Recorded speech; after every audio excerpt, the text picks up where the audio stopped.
अक्सर ऐसा होता होगा कि आप मान लो फ़ोन चला रहे हो, फिर उसके बाद मम्मी आईं और उन्होंने डाँटा कि फ़ोन ना चलाओ और पढ़ाई करो। फिर आपने खूब देर पढ़ाई करी, मान लेते हैं 1 घंटे पढ़ाई करी और फिर जैसे ही आपने फ़ोन उठाया और मम्मी फिर से आ गईं।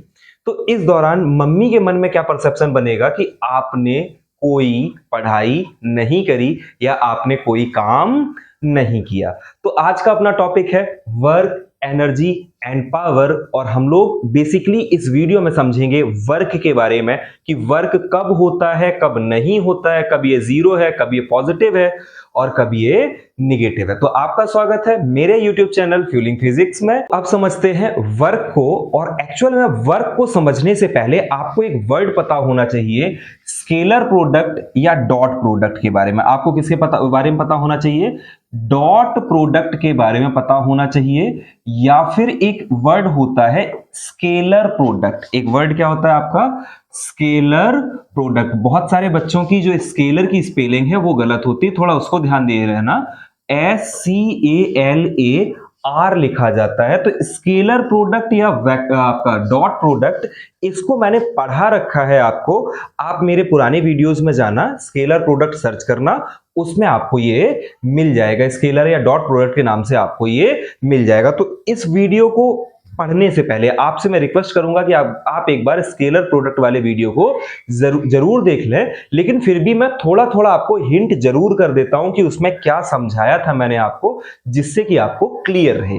ध्यान देना, डिटेल्ड में वही रहेगा। यहां मैं आपको थोड़ा सा समझाने का प्रयास करता हूं। स्केलर प्रोडक्ट था क्या कि मान लेते हैं कोई दो वेक्टर ले लेते हैं। जैसे आपका ए वेक्टर हमने ले लिया, 3 डायमेंशन में ही ले रहे हैं इसको। ax i cap plus ay j cap plus ay az plus az k cap. ऐसे आपने क्या ले लिए? 3 डायमेंशन में कोई एक ए वेक्टर लिया। ऐसे ही आप अगर वी वेक्टर ले लो तो वी वेक्टर के कंपोनेंट्स क्या होंगे? bx i cap plus by j cap plus bz k cap. ऐसे मान लेते हैं कोई दो वेक्टर हैं। ये दो वेक्टर है, आई जे के एक्स वाई और जेड एक्सिस के अलोंग यूनिट वेक्टर होते हैं, यह हमें मालूम है। फिर क्या करोगे? अगर इनका हमें डॉट प्रोडक्ट या स्केलर प्रोडक्ट निकालना है तो वो होता है कि A dot B dot product लिखना है। तो डायरेक्टली उसमें मैंने आपको समझाया था कि आई और आई अकेले क्या बनाएंगे? आई आई कॉस थीटा होगा तो इनके बीच का एंगल 0 होगा, तो इनकी ही वैल्यू 1 होगी। उसके अलावा सारी की वैल्यू क्या होगी? आई डॉट जे होगा या आई डॉट के होगा, उन सबकी वैल्यू 0 हो जाएगी। ऐसी जे डॉट जे की वैल्यू 1 और के डॉट के की वैल्यू 1। इसलिए ये सिर्फ ऐसे बनता है ए एक्स बी एक्स प्लस ए वाई बी वाई और प्लस ए जेड बी जेड। ऐसे करके इसका आंसर हम लोग करते हैं। ऐसे करके इसका आंसर हम लोग करते हैं कि ए डॉट बी कहीं निकालना है तो ए एक्स बी एक्स, ए वाई बी वाई और ए जेड बी जेड। मतलब ये जो मैग्नीट्यूड आगे लिखा होगा इनका आप डायरेक्टली क्या कर लोगे?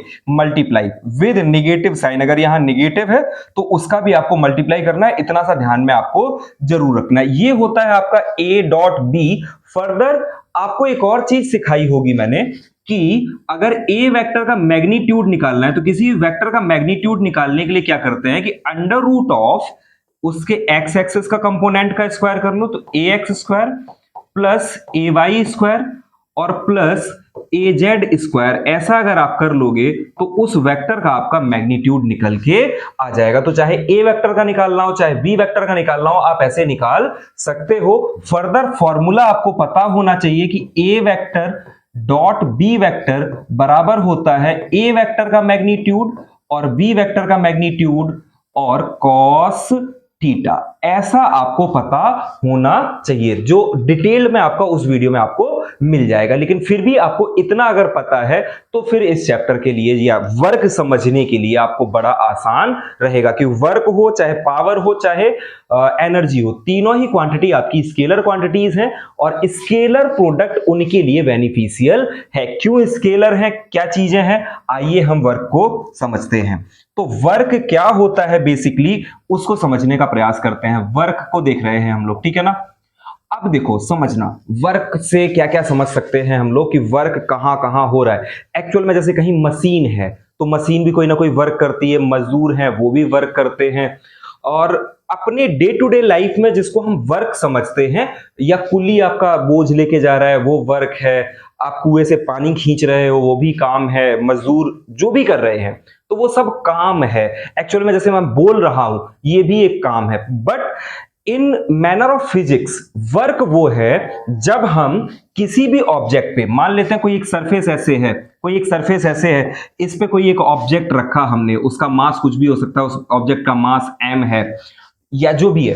अब उस ऑब्जेक्ट को हम क्या कर रहे हैं, मान लेते हैं हम फोर्स लगा रहे हैं। हम क्या लगा रहे हैं, ऐसे इधर से एक लगाया फोर्स, इधर से क्या लगाया, एक फोर्स लगा रहे, और इसी की डायरेक्शन में आगे यहां कहीं हो जाए एक डिस्प्लेसमेंट, इसी के आगे डायरेक्शन में क्या हो जाए, डिस्प्लेसमेंट हो जाए। अब अगर डिस्प्लेसमेंट हुआ तो वर्क हुआ, लेकिन डिस्प्लेसमेंट ना हुआ तो फिर वर्क नहीं होगा। मान लेते हैं हम किसी दीवार को धक्का दे रहे हैं, तो क्या दीवार आगे को चली जाएगी? अगर वो मजबूती से सीमेंट से बनी हुई है तो बिल्कुल नहीं जाएगी। तो दीवार अगर आगे को नहीं गई तो डिस्प्लेसमेंट नहीं हुआ, आपने कोई काम नहीं किया। या फिर ऐसे सोचो, जैसे मैंने शुरुआत में वीडियो में आपको बताया कि आप पढ़ने बैठे और तब आप, या आपकी मम्मी आपको डांट के गई कि बेटा फोन ना चलाओ और पढ़ो। आपने खूब पढ़ाई करी 1 घंटे, और 1 घंटे बाद जब मम्मी आई, जैसे एंट्री मारी, उसके जस्ट पहले आपने फोन उठा लिया, तो उनको क्या लगेगा कि आप बहुत देर से फोन चला रहे थे। आप भले ही उनको बोलो कि नहीं अभी मम्मी मैंने उठाया, तो मम्मी यही कहेंगे हमें पता है बेटा तुम सिर्फ फोन चलाते हो। तो आपने क्या किया, जिस पोजीशन में थे आप उसी पोजीशन में उनको मिले, मतलब इनिशियल और फाइनल पोजीशन के बीच में आपका कोई डिफरेंस नहीं रहा। मींस डिस्प्लेसमेंट क्या रहा, जीरो। तो डिस्प्लेसमेंट क्या होता है आपका, कि इनिशियल और फाइनल के बीच में मतलब जो अंतर है उसको डिस्प्लेसमेंट बोलते हैं। अब अगर सेम वही चीज है तो डिस्प्लेसमेंट क्या हुआ, जीरो हुआ। ऐसे एक बहुत बढ़िया सा एग्जांपल है आपका कि जिस हॉस्पिटल में पैदा हुए, अगर उसी हॉस्पिटल में कोई इंसान मर जाए तो उसका नेट डिस्प्लेसमेंट क्या हुआ, जीरो हुआ। तो पूरे जीवन का वर्क डन क्या हुआ, जीरो हुआ। हालांकि होता तो नेट वर्क डन जीरो ही है, कौन कुछ लेके गया है जीवन में, कोई लेके तो गया नहीं। तो नेट डिस्प्लेसमेंट जीवन का भी क्या है, नेट वर्क पूरे जीवन का क्या है, जीरो ही है। तो जैसे हमने इस पे फोर्स अप्लाई किया और डिस्प्लेसमेंट अगर हुआ तो वर्क हुआ, इतना हमें दिमाग में रखना चाहिए। क्लियर हुआ? अच्छा अब ध्यान देना, अब अगर हम वर्क को डिफाइन करें कि वर्क को कैसे आप डिफाइन करोगे, तो उसको लिखा जाता है वेन एवर, इसको ऐसे डेफिनेशन के रूप में आपके पास होना चाहिए, when ever a force is applied, whenever a force is applied on a body, and displacement takes place,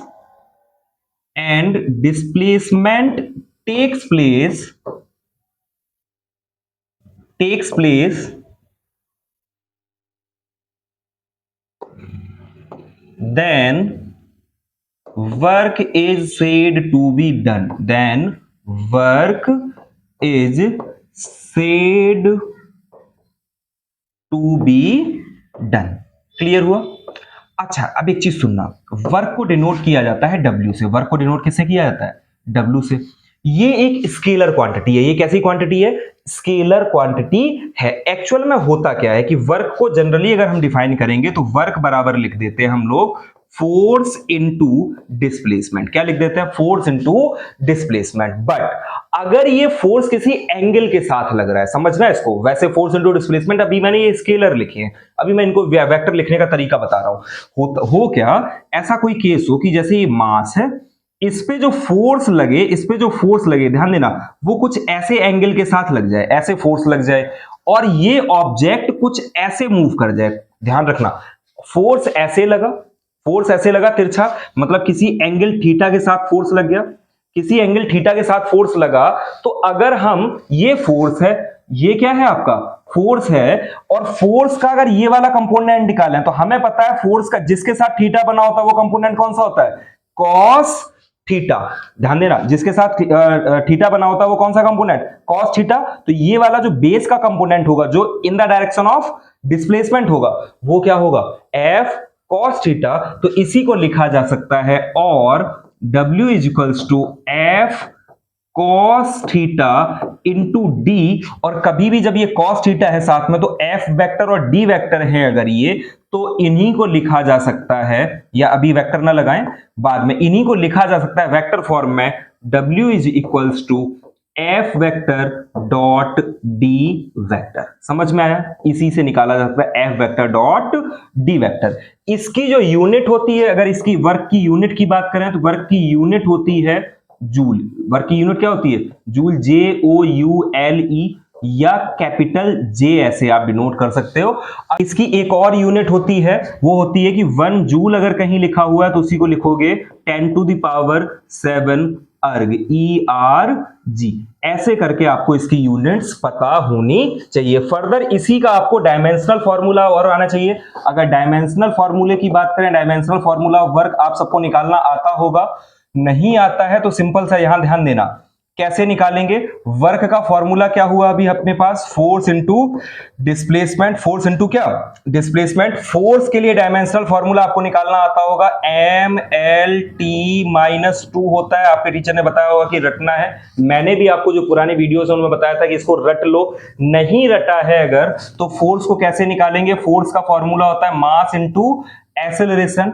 मास का होता है m और एक्सेलरेशन होता है वेलोसिटी अपॉन टाइम, तो LT-2 इंटू टी। तो ऐसे करके एक्सेलरेशन का आता है LT-2। LT-2 तो ये पूरा क्या बना? MLT-2, जिसको मैंने यहां लिखा MLT-2। और डिस्प्लेसमेंट कहीं है तो वो एक लेंथ होती है। तो वर्क का जो डायमेंशनल फॉर्मूला बना, वर्क का जो डायमेंशनल फॉर्मूला बना वो बना ML2T-2। अगर आपको थोड़ा सा भी याद है तो जितनी भी एनर्जीज थी उनका भी सेम यही डायमेंशनल फॉर्मूला निकल के आया था। इतना आपको पता होना चाहिए वर्क के बारे में। फिर क्या होता है, उस चीज को समझते हैं। फिर होता क्या है, वर्क डन एक्चुअल में 3 प्रकार का होता है। एक जीरो वर्क डन, दूसरा पॉजिटिव वर्क डन, तीसरा नेगेटिव वर्क डन। मतलब वर्क डन पॉजिटिव भी हो सकता है, नेगेटिव भी हो सकता है और जीरो भी हो सकता है। तो उन तीनों मेथड्स को, तीनों चीजों को समझते हैं। तो अगर कभी भी वर्क डन नेगेटिव है या जीरो वर्क डन को समझते हैं, सबसे पहले किसको समझ लेते हैं कि जीरो कब होता है उसको समझने का प्रयास करते हैं। जीरो वर्क डन को समझते हैं। देखो ध्यान देना, जीरो का मतलब कि जो वर्क हुआ हो वो क्या हो, आपका देखने में लग रहा हो कि हुआ नहीं है या किसी प्रकार से दीवार को धक्का देना, क्या है? जीरो वर्क डन है। तो कंडीशंस क्या है जीरो वर्क डन की, उसको जरा समझते हैं। देखो गौर करना है क्या। पहली कंडीशन है, सबसे पहले एक फॉर्मूला लिख लेते हैं। सबसे पहले हम लोग क्या कर लेते हैं, फॉर्मूला लिख लेते हैं। वर्क डन का फॉर्मूला हम लोगों को पता है एफ डी और कॉस थीटा भी लिख लेते हैं। साथ में क्या लिख लेते हैं? Cos theta. ऐसा सिंपल पता है। अब पहली कंडीशन अगर हम लोग लिखेंगे, गौर करना, पहली कंडीशन अगर हम लिखेंगे वर्क डन जीरो होने की, तो हो सकता है पहली कंडीशन हो कि हमने फोर्स ही ना लगाया हो, फोर्स आपका क्या हो? जीरो हो। फोर्स अगर जीरो होगा तो ये वर्क डन क्या हो जाएगा? आपका जीरो हो जाएगा। भाई फोर्स जीरो तो वर्क डन जीरो अपने आप आ जाएगा। यहां पे जीरो रखोगे, ये सब मल्टीप्लाई होगा तो जीरो हो जाएगा। पहली कंडीशन की हम काम ही ना कर रहे हो, हम अपना फोर्स लगा ही ना रहे हो, तो हमारे द्वारा किया गया वर्क डन क्या होगा? जीरो होगा। दूसरी कंडीशन की अगर हम बात करें कि डिस्प्लेसमेंट जीरो हो जाए, डिस्प्लेसमेंट क्या हो जाए? जीरो। अब डिस्प्लेसमेंट जीरो का सेंस क्या है कि कोई एक ऐसी स्टेशनरी बॉडी है या किसी का मूवमेंट ऑफ इनर्शिया बहुत ज्यादा है किसी बॉडी का, हम उसको धक्का दे रहे हैं लेकिन वो आगे को मूव नहीं कर रही है। किसी चट्टान को धक्का दे रहे हो मान लो हम, तो अगर हम धक्का दे रहे हैं, या कह सकते हो कि हम लोग भी पृथ्वी पे, जैसे अर्थ हमको खींचती है, हम भी उस पर धक्का लगाते हैं, तो क्या पृथ्वी का डिस्प्लेसमेंट हो रहा है? हमारे कारण नहीं हो रहा है। तो हमारे द्वारा अर्थ पे किया गया वर्क डन क्या है? जीरो। हमारे द्वारा अर्थ के ऊपर किया गया वर्क डन क्या है? जीरो। किसी दीवार को धक्का दे रहे तो वर्क डन क्या? जीरो। किसी कोई रोलर हो मान लो हैवी सा, उसको कोई धक्का देने लगे तो क्या वर्क डन? क्या? जीरो। कोई भी एक अटैच्ड चीज है जिसको आप खींच नहीं सकते, पूरी ताकत लगाई आपने, लेकिन आपके द्वारा किया गया वर्क डन क्या? जीरो। तो जब भी कभी डिस्प्लेसमेंट अगर जीरो हो जाएगा तो भी वर्क डन क्या आ जाएगा? जीरो आ जाएगा। थर्ड कंडीशन है कि ये जो थीटा है, मतलब angle between force and displacement vector, अगर फोर्स और डिस्प्लेसमेंट वेक्टर के बीच में जो एंगल है वो अगर हो जाए 90 डिग्री, वो कितना हो जाए? 90 डिग्री अगर हो जाए तो क्या होगा? सिंस cos 90 की वैल्यू जो होती है, cos 90 पे क्या होता है आपका? जीरो होता है। cos 90 पे क्या होता है? जीरो। cos 0 पे जीरो, cos 90 पे जीरो। फिर यहां जीरो जब रखेंगे तो ये वैल्यू क्या बनेगी? W equals to zero. Work done फिर से क्या हो जाएगा आपका? जीरो। तो मेन 3 कंडीशन है जीरो वर्क डन होने की। अब अगर व्यवहारिक तौर पे इनको समझा जाए कि कब कब जीरो वर्क डन होगा, ये तो कंडीशन वाइज समझ लिया। अब कुछ एग्जांपल्स और देखते हैं। अगर एग्जांपल्स में आप समझो, जैसे मान लो आप नॉर्मल रिएक्शन को समझते हो, जैसे हम लोग इस पे अर्थ पे खड़े हैं, तो और कोई चीज स्लाइड कर रही हो, मान लेते हैं जैसे ऐसे कोई चीज है स्लाइड कर रही है, स्लाइड करते टाइम एक जो नॉर्मल रिएक्शन है और उसका वेट, उनके बीच में स्लाइड करने में डिस्प्लेसमेंट ऐसे, बट नॉर्मल रिएक्शन कहां, परपेंडिकुलर, तो उनके बीच में एंगल क्या, उनके बीच में एंगल क्या, 90 डिग्री, 90 डिग्री है, तो फिर से क्या, वर्क डन जीरो। तो कोई भी चीज अगर स्लाइड कर रही है उस दौरान जो वर्क डन होता है वो आपका क्या होता है, जीरो होता है। ऐसे ही अगर मैं आपसे कहूं, ऐसे ही मैं आपसे कहूं कि कभी भी अगर कोई बॉडी यूनिफॉर्म सर्कुलर मोशन में है, इन कंडीशन को देखना, पहली वाली कंडीशन क्या लिख लें, while sliding, zero work done क्या है, वाइल स्लाइडिंग नॉर्मल रिएक्शन के द्वारा जो वर्क डन किया गया, work done by normal reaction, work done by normal reaction जो होगा, नॉर्मल रिएक्शन को कैपिटल एन से डिनोट करते हैं, आपने पिछले चैप्टर का जो डेरिवेशन था उसी में ये देखा होगा। तो while sliding work done by normal reaction क्या होता है, जीरो होता है। दूसरे की बात करें, जब कभी भी बॉडी यूनिफॉर्म सर्कुलर मोशन में हो, यूनिफॉर्म सर्कुलर मोशन में हो, और जो सेंट्रीपिटल फोर्स है, कुछ आपने ऐसे समझा था कि कोई एक सर्कुलर है, यहां केंद्र से एक फोर्स लगता है, सेंटर से एक फोर्स लगता है, इधर की डायरेक्शन में अगर आपने ऐसे मूव रिवॉल्व कर रहे हो तो ये एंगल हमेशा क्या होगा, 90 होगा, ये एंगल हमेशा 90 होगा। इट मींस कि जो वर्क डन होगा वो क्या होगा, तो कभी भी कोई भी सर्कुलर मोशन में ऑब्जेक्ट रिवॉल्व कर रहा है तो for one complete cycle work done zero होता है, ये भी हमें पता है। क्यों जीरो होता है, उसका रीजन क्या है ये। अब अगर ऐसा का एक work done one complete cycle तो जीरो होता ही होता है, प्लस हमेशा जो सेंट्रीपिटल फोर्स और डिस्प्लेसमेंट के बीच में जो एंगल है, क्योंकि फोर्स ऐसे लग रहा होगा और डिस्प्लेसमेंट ऐसे है, तो फोर्स और डिस्प्लेसमेंट के बीच में एंगल क्या है, जीरो। तो work done by centripetal force अगर हमें बताना है तो हम उसको क्या बताएंगे कि वो भी जीरो होता है। इतना आपको उसमें डिफाइन करना होता है। क्लियर सी बात है, यहां तक बात समझ में आई कि work done by centripetal force भी आपका जीरो होता है। फर्दर अगर ऐसे ही आपको एक और एग्जांपल बताऊं मैं, तो होता है वो पेंडुलम का। वो किसका एग्जांपल होता है, पेंडुलम का। पेंडुलम को आपने देखा होगा कि जो उसमें स्ट्रिंग है, पेंडुलम में जो स्ट्रिंग है उसके द्वारा ये डिस्प्लेसमेंट ऐसे और स्ट्रिंग ये, तो इस पे लगता है एक टेंशन फोर्स। इस पे क्या लगता है, तो टेंशन फोर्स और डिस्प्लेसमेंट के बीच में एंगल क्या है आपका, फर्दर 90 है, तो वर्क डन क्या होगा, work done by tension force is equals to zero. तो ये तीन एग्जांपल आपको बेसिकली तैयार कर लेने चाहिए कि कब जीरो वर्क डन होगा। तो आप बताओगे पेंडुलम में जो टेंशन फोर्स है उसको द्वारा किया गया वर्क डन क्या होता है, जीरो होता है। यूनिफॉर्म सर्कुलर मोशन की बात करें तो सेंट्रीपिटल फोर्स और डिस्प्लेसमेंट के बीच में एंगल 90 होता है, इसलिए वर्क डन क्या होता है, जीरो होता है। और फर्दर स्लाइडिंग जब हो रहा हो, जब कभी कोई बॉडी स्लाइड कर रही तो नॉर्मल रिएक्शन के बीच में जो एंगल होता है या वेट का जो एंगल होता है वो 90 होता है, और उन दोनों ही केसेस में जो वर्क डन होता है वो क्या होता है, जीरो होता है। इसके बाद हम लोग बात करते हैं पॉजिटिव वर्क डन की। इसके बाद हम लोग बात किसकी करते हैं, पॉजिटिव वर्क डन। अब जीरो वर्क डन के बाद पॉजिटिव वर्क डन तो हमें बहुत सारे पता है। पॉजिटिव वर्क डन का मतलब समझ रहे हैं कि जहां जहां हमें वर्क दिखाई दे रहा है वो सारा क्या है, पॉजिटिव वर्क डन। मींस कि जो वैल्यू हमने फोर्स लगाया और जो हमें मतलब हमने फोर्स लगाया और डिस्प्लेसमेंट हुआ in the direction of force तो पॉजिटिव, अगर अपोजिट डायरेक्शन में हुआ तो नेगेटिव वर्क डन। तो कैसा वर्क डन होता है, नेगेटिव।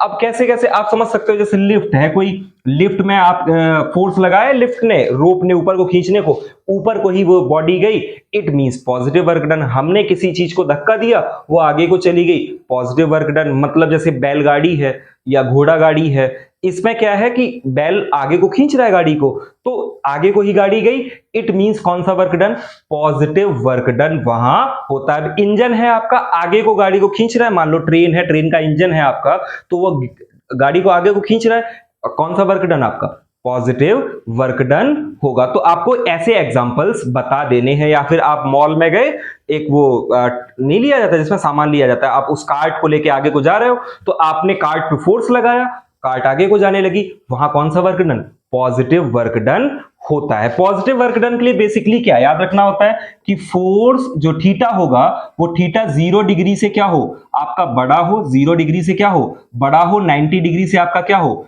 छोटा हो। थीटा 0 डिग्री से बड़ा हो, 90 डिग्री से क्या हो, छोटा हो, तो कौन सा work done, positive work done. Force in the direction of displace, force लगाया जाए उसके ऊपर।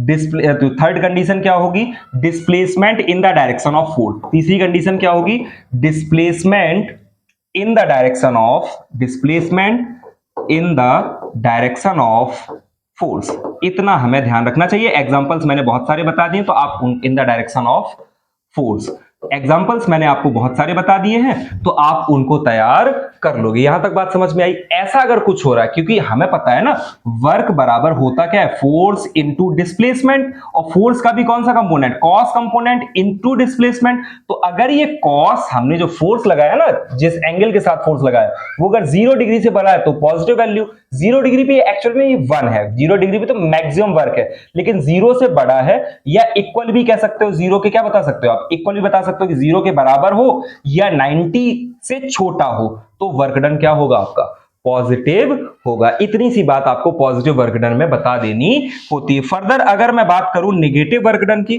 फर्दर अगर मैं बात करूं तो सबसे लास्ट होता है आपका नेगेटिव वर्क डन, फिर इसके न्यूमेरिकल्स को देखेंगे हम लोग। नेगेटिव वर्क डन अगर समझना है, अब नेगेटिव वर्क डन क्या है, जैसे ऐसे समझना कि जो फोर्स और डिस्प्लेसमेंट हो, मींस हमने ऐसे कोई ऑब्जेक्ट है, डिस्प्लेसमेंट इस डायरेक्शन में है, बट फोर्स हमने मान लेते हैं ऐसे कुछ लगाया, फोर्स हमने कुछ ऐसा लगा दिया, फोर्स ऐसा कुछ लगा है।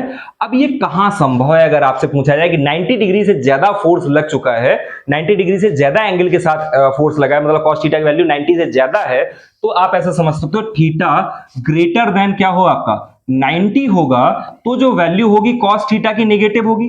cos थीटा क्या होगा आपका, नेगेटिव होगा।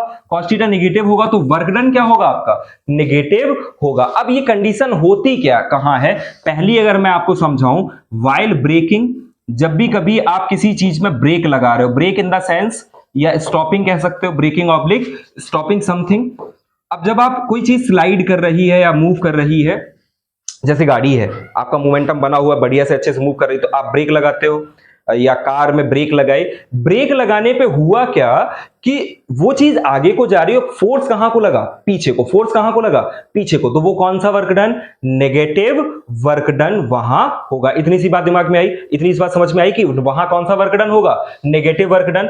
दूसरी अगर कंडीशन और बताना हो आपको एक, तो फ्रिक्शनल फोर्स के द्वारा किया गया वर्क डन, फ्रिक्शनल फोर्स के द्वारा जो वर्क डन किया जाता है, तो फ्रिक्शनल फोर्स हमेशा क्या होता है, हम आगे को जाते हैं, जैसे चले हम आगे को, तो ऐसे पैर रखा और पीछे को खींचा, पीछे को खींचा, हम गए कहां को, आगे को, तो डायरेक्शन जो है वो कहां को होती है, पीछे को होती है, और हम कहां चले जाते हैं, आगे। तो डिस्प्लेसमेंट आगे, फोर्स पीछे, फोर्स का वर्क डन कैसा, नेगेटिव वर्क डन। तो 3 प्रकार के वर्क डन होते हैं, पॉजिटिव, नेगेटिव और जीरो वर्क डन। मैंने तीनों आपको क्लियरली डिफाइन किए, विद एग्जांपल्स डिफाइन किए, आप इनको तैयार कर लेना। अगर आपको इतना तैयार है तो आपका कोई भी क्वेश्चन क्लास में, जो भी आप एग्जाम देने जा रहे हो, कोई भी क्वेश्चन आपका बाहर नहीं जाएगा। इनफैक्ट कॉम्पिटिटिव एग्जाम्स का क्वेश्चन आपका बाहर नहीं जाएगा। अब क्या करते हैं, अब समझते हैं, कुछ न्यूमेरिकल्स करते हैं। अब कुछ न्यूमेरिकल्स करने का प्रयास करते हैं कि न्यूमेरिकल्स कैसे कैसे आपसे पूछे जा सकते हैं और उनको कैसे आपको सॉल्व करना है। मैं क्वेश्चंस बनाऊंगा यही सिंपल, आपको मतलब ये कहीं ऐसा नहीं कि पाए जाएंगे, इनके जो आंसर्स होंगे हो सकता है रैंडम कुछ भी आ जाए, समझना। अब अगर कहीं ऐसा दिया हो कि मान लेते हैं कोई फोर्स दिया हो आपको, ऐसे फोर्स दे रखा हो कि फोर्स हो आपका 2i कैप, नहीं सबसे पहले सिंपल वाला ले लेते हैं कि कहीं भी 2 न्यूटन का फोर्स हो, कितना हो, बोले 2 न्यूटन का फोर्स है और डिस्प्लेसमेंट हुआ है आपका, मान लेते हैं 5 मीटर, डिस्प्लेसमेंट कितना हुआ है 5 मीटर। कहा गया वर्क डन बताओ, तो सबसे सिंपल क्या है आपके पास, वर्क डन का फॉर्मूला फोर्स इंटू डिस्प्लेसमेंट लगाया और 2 इंटू 5 किया और आंसर कर दिया 10 जूल। ये तो सभी कर लेंगे, ये मुझे लगता है कि अगर सेकंड क्लास का बच्चा भी है जिसको ये मल्टीप्लीकेशन आ गया वो इसको कर लेगा।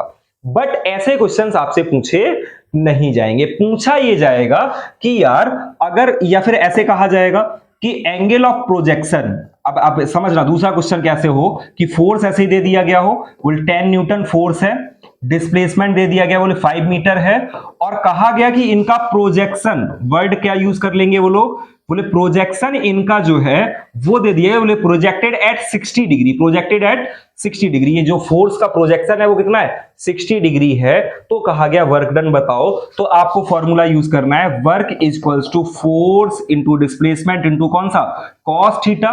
तो आप क्या लिखोगे, 10 इंटू 5 इंटू कॉस कितना, 10 इंटू 5 इंटू कॉस 60। कॉस 60 की वैल्यू होती है साइन 30 की वैल्यू के बराबर, और साइन 30 की वैल्यू कितनी, 1/2। तो यहां 1/2 लिखोगे, आंसर आ जाएगा आपका 25 जूल। आंसर क्या आ जाएगा, 25 जूल। क्लियर हुआ। ये तो सिंपल वाले हैं, ये भी नहीं पूछा जाएगा बेसिकली, बट जो पूछा जा सकता है उसको समझना।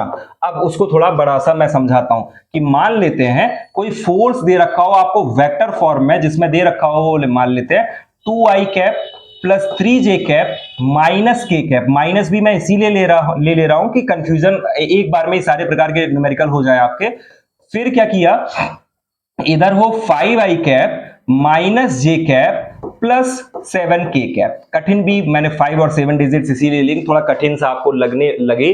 अब इसमें आपसे पूछा जाए, ये दोनों देने के बाद आपसे कहा जाए फाइंड प्रोजेक्शन। क्या बोला जाए, फाइंड प्रोजेक्शन। क्या बोला जाए, अब प्रोजेक्शन का मतलब है आपको थीटा निकालना है। क्या निकालना है, थीटा निकालना है। ये टास्क है आपकी, ये थोड़ा कठिन होगा, ऐसे क्वेश्चंस आपसे पूछे जाएंगे। तो क्या करोगे आप, सिंपल सा करना क्या है, इनके लिए सबसे पहले f इंटू डी निकालो। सबसे पहले क्या निकालो, f इंटू डी निकाले आप। तो उसके लिए क्या करोगे, f इंटू डी हमें पता है फोर्स इंटू डिस्प्लेसमेंट जो होता है, या डॉट प्रोडक्ट अगर कहेंगे तो 5 इंटू 2, तो 2 इंटू 5 वही जैसे नहीं F X D x plus 3 into क्या 1, 3 इंटू क्या 1 प्लस, और 1 भी क्या -1। यहां क्या आएगा, यही गलती आप भी कर सकते हो, -1 इधर लिखा प्लस -1 इंटू 7। माइनस को ध्यान में रखना है, उस टाइम जब समझा रहे थे तभी आपको बताया था। तो ये कितना हुआ, 10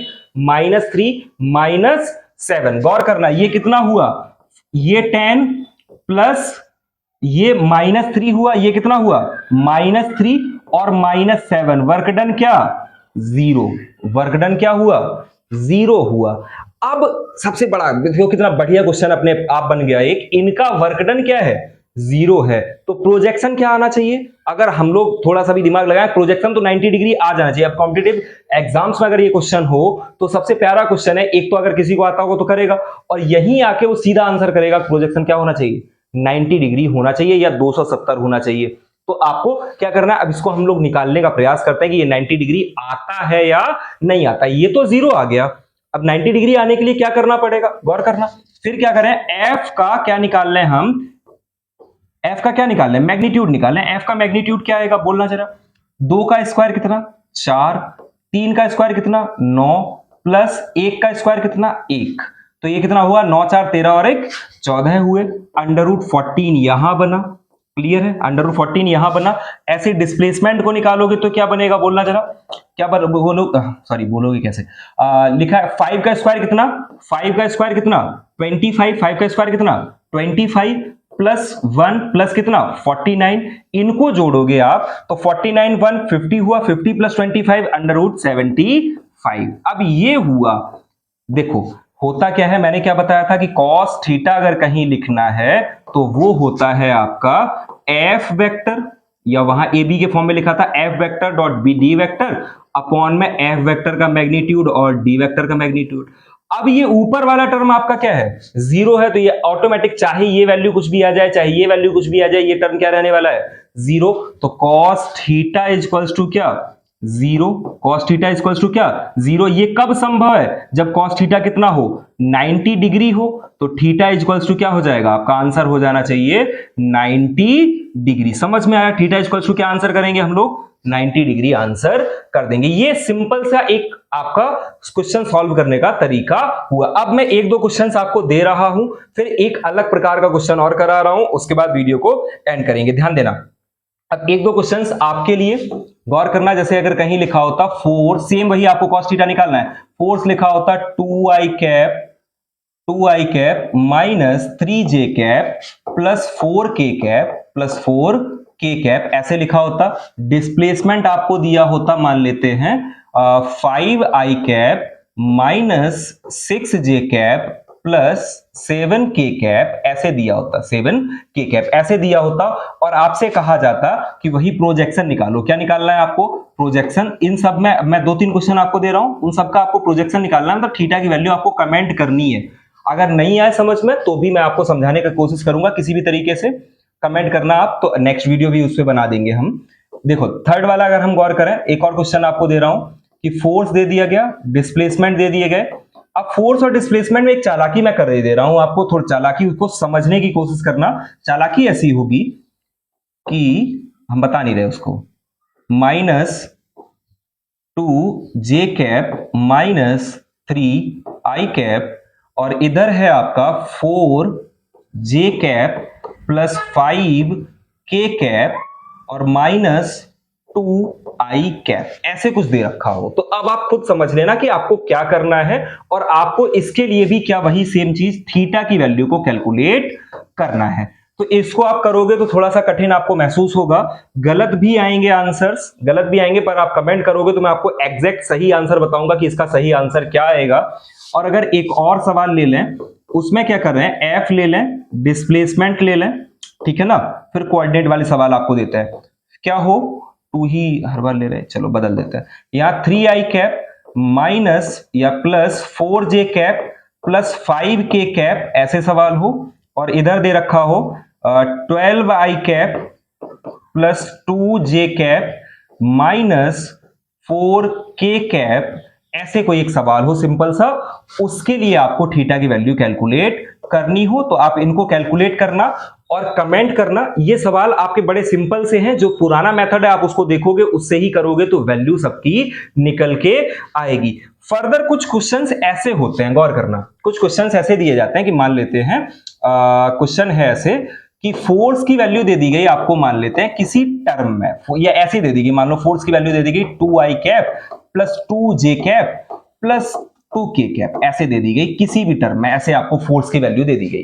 क्लियर, यहां कोई दिक्कत नहीं। बट जो डिस्प्लेसमेंट दिया गया, डिस्प्लेसमेंट दिया गया उसको बताया गया कि कोई पॉइंट ए है, वो पॉइंट है आपका 3,5 और कोई पॉइंट बी है, यहां से लेके डिस्प्लेसमेंट कहां से ए टू बी हुआ और पॉइंट यहां लिख लिया 5 to 6, ऐसे कहीं पहुंच गया, मान लेते हैं कहां पहुंच गया, ए से बी तक वो ऑब्जेक्ट गया। आपको फिर कौन सा फॉर्मूला यूज करना है, यहां डिस्प्लेसमेंट फॉर्मूला यूज करना है, उसके बाद आप इसकी वैल्यू को कैलकुलेट कर सकते हो। तो डिस्प्लेसमेंट फॉर्मूला आता होगा आपको, under root x2 minus x1 का square plus y2 minus y1 का स्क्वायर, आप करोगे तब आपकी ये वैल्यू निकल के आएगी। एक और तरीका इसके लिए होता है, वो तरीका होता है आपका मतलब ऐसा, इसको वेक्टर में कन्वर्ट कर लो, इसको किस में कन्वर्ट कर लो, वेक्टर फॉर्म में कन्वर्ट कर लो, तब इसको कर सकते हो। प्लस अगर आप इस सवाल को करने का प्रयास करना, थोड़ा सा डिस्टेंस फार्मूला लगाओगे आंसर आ जाएगा। डिस्प्लेसमेंट फार्मूला मैंने आपको बता ही दिया, ये फोर्स है, फोर्स का मैग्नीट्यूड आप निकाल लोगे, फोर्स का क्या निकाल लोगे, मैग्नीट्यूड निकालोगे, फोर्स का मैग्नीट्यूड अंडर रूट करके फोर्स का मैग्नीट्यूड निकल आएगा, इसका डिस्टेंस फार्मूले से डिस्टेंस निकल आएगी, फोर्स इंटू डिस्प्लेसमेंट करोगे, आंसर आपका आ जाएगा। इतनी सी बात समझ में आई। एक और तरीका होता है क्वेश्चंस को सॉल्व करने का या क्वेश्चंस आने का, उसमें क्या होता है कि फोर्स को किसी इक्वेशन के फॉर्म में दे देंगे, फोर्स को किस फॉर्म में दे देंगे, किसी इक्वेशन के फॉर्म में दे देंगे, और एक्चुअल में वर्क डन के लिए वर्क डन को इंटीग्रल फॉर्म में जब लिखा जाएगा तो वो लिखा जाएगा integral of F X D x, integral of F X D x. तो फोर्स को जो होगा वो ऐसे दे दिया, मान लेते हैं 5x square plus 2x plus 2, ऐसे दे दिया गया, किसको, फोर्स को दे दिया गया, और आपसे कहा गया फाइंड वर्क डन, आपसे कहा क्या गया, फाइंड वर्क डन। ये बड़ा अच्छा सा क्वेश्चन होता है जिसको हम लोग सॉल्व करने में थोड़ा सा कतराते हैं। एक्चुअल में ये पार्ट जो आएगा एफ एक्स डी एक्स का, ये आगे जब मैं आपको वर्क एनर्जी थ्योरम बताऊंगा उसमें आने वाला था, लेकिन मैंने पहले ही आपको इसलिए बता दिया कि न्यूमेरिकल आपको सॉल्व करने में कोई दिक्कत ना हो। तो इसके लिए सिंपल आप क्या करोगे, वर्क डन लिखोगे, इंटीग्रल लिखोगे। अच्छा, इसमें अगर ऐसा भी हो कि डिस्प्लेसमेंट भी बता दें कि डिस्प्लेसमेंट जो हो रहा है वो डिस्प्लेसमेंट x बता दिया जाए कि 2 से लेके x5 तक पता करना है आपको। क्या पता करना है, x2 से लेके x5 तक। अच्छा, इसी को इंटीग्रल मेथड से अगर हम चाहेंगे तो इसको भी सॉल्व कर सकते हैं। वैसे तो ये फोर्स ऐसे लिखा है, अगर इस फॉर्म में फोर्स लिखा होता और ये ऐसे दिया होता तब भी आप सॉल्व कर लेते, एक्स एक्सिस के लिए अलग, वाई एक्सिस के लिए अलग हम लोग इसको सॉल्व कर सकते थे। तो ध्यान देना, क्या करेंगे हम लोग, यहां x1 से लेके x2 लिखना है, तो इधर क्या करेंगे हम लोग, 2 से लेके कहां जा रहे, 5 जा रहे, ये वाला पूरा 5x square plus 2x plus 2, इसका इंटीग्रेशन करेंगे, इसका dx के साथ क्या करेंगे, इंटीग्रेशन करेंगे। इसको लिखोगे जब आप, तो क्या आएगा, ये बाद में लगाता हूं मैं लिमिट, या ऐसे लिख, ध्यान देना, ये बनेगा आपका 5x स्क्वायर का आ जाएगा x cube upon 3 plus x cube upon 3, इधर ऐसे लिमिट लगा देते हैं, कहां से, 2 से लेके 5 तक, प्लस 2 बाहर आ जाएगा, इधर बचेगा आपका एक्स स्क्वायर अपॉन 2, उसकी लिमिट कहां से कहां हो जाएगी, 5 से लेके 2 तक, और प्लस इसमें जब 2 बनेगा तो 2 का x हो जाएगा, x की लिमिट कहां से कहां तक, 2 से लेके 5 तक। अब जब इसको आप सॉल्व कर लोगे फर्दर, यहां 5 रखोगे, फिर 2 रखोगे, फिर यहां 5 की वैल्यू यहां upper limit minus lower limit करोगे, एक वैल्यू आपकी निकल के आ जाएगी, एक वैल्यू जो भी होगी आपकी निकल के आ जाएगी। आप उसको कमेंट करना कि इसका आंसर क्या आया था। फर्दर जो मैं एक चीज और बता रहा था कि अगर इसी सवाल में मैं यहां बताने का प्रयास कर रहा हूं, अलग इंक दे दे रहा हूं, अगर यहां y की वैल्यू दी होती, y 3 से लेके y कहां है, y इक्वल्स टू 6 है, मान लेते हैं। यहां क्या हुआ, 3 से 5 गया था, तो ऐसे समझ रहा है ये 3 से 5 दिया हुआ है, और इधर 5 से 6 लिखा है, तो यहां मैंने क्या, 3 से 6 है। तो क्या करोगे, इसी वाले में क्या चीज एक और बढ़ा दोगे कि integration of F X D X, F by D I, sorry F by D Y करोगे इसको, और लिमिट इसकी कहां से कर दोगे, 3 से लेके 6, सेम यही इक्वेशन एज इट इज यहां उतार के सॉल्व कर लोगे, आंसर आपका आ जाएगा। इससे कठिन क्वेश्चन वर्क के लिए आपका नहीं बनता है, वर्क पूरा कंप्लीट हुआ आपका, ठीक है ना। अगले वीडियोस में हम लोग समझेंगे वर्क एनर्जी थ्योरम को, काइनेटिक एनर्जी को समझेंगे, एनर्जी को समझेंगे, फर्दर पावर वगैरह सारी चीजों को समझेंगे। तब तक पढ़ते रहिए। इसके साथ मैं आपको एक फाइल और अटैच कर दूंगा जिसमें बहुत सारे न्यूमेरिकल्स होंगे, उनको भी आप लोग सॉल्व करना। तब तक पढ़ते रहिए, मेहनत करते रहिए, जहां ना समझ में आए वहां कमेंट करिए और मेरा सपोर्ट करिए। Thank you.